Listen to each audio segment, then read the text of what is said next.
Sergeant John Perry wrapped Sarah tightly in his arms once more, pressing his body to hers. The last thing he wanted this early in the morning was to relinquish the warmth of her embrace and step into the wintry darkness of Jerusalem.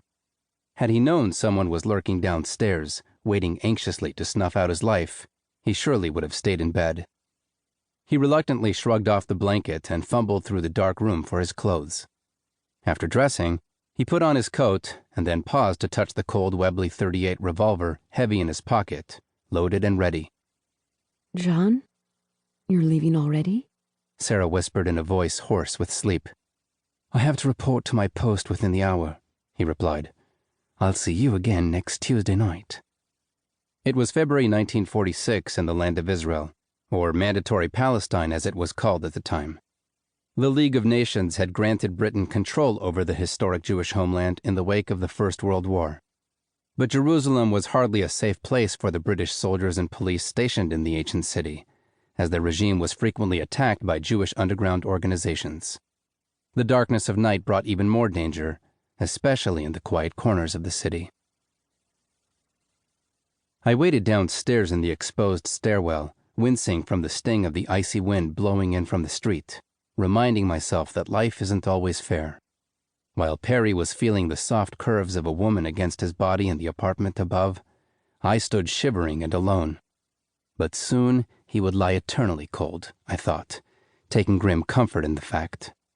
My plan to send Perry to the gates of hell did nothing to warm my own body, but it did warm my soul.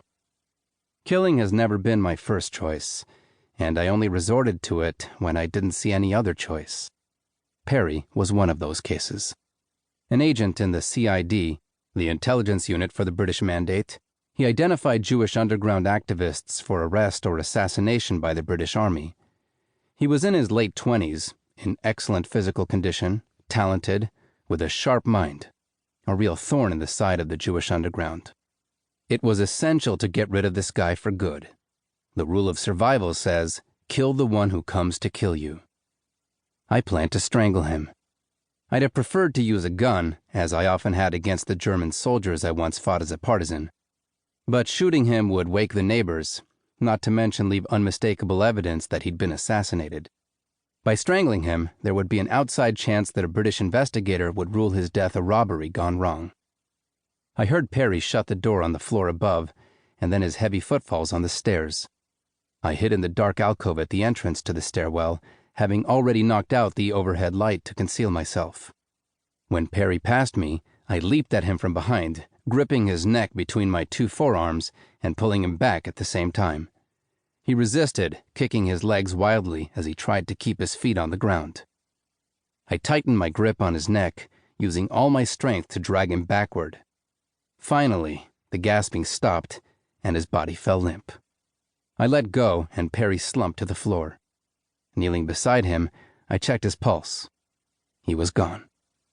I quickly rifled through his pockets and was pleased to find his Webley, which I would add to my growing collection of weapons that I accumulated in the last 5 months since I came to the land of Israel.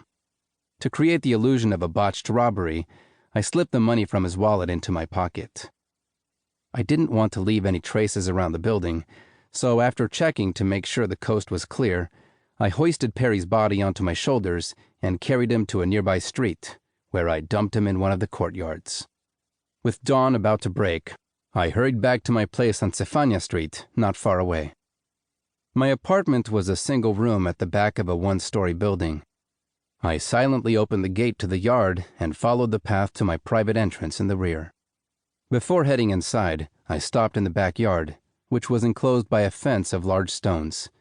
This part of the yard was visible only from my room. Crouching behind an apricot tree, I removed a large loose stone from the fence to retrieve the locked metal box I kept in the hollow behind it. I placed the Webley inside. My arsenal of weapons and ammunition had become quite impressive. Back in my apartment, I undressed and headed straight for the bathroom. A hot shower would have been welcome, but that required lighting a fire under the boiler and waiting for the water to heat. Instead, I stepped straight under the flow from the showerhead,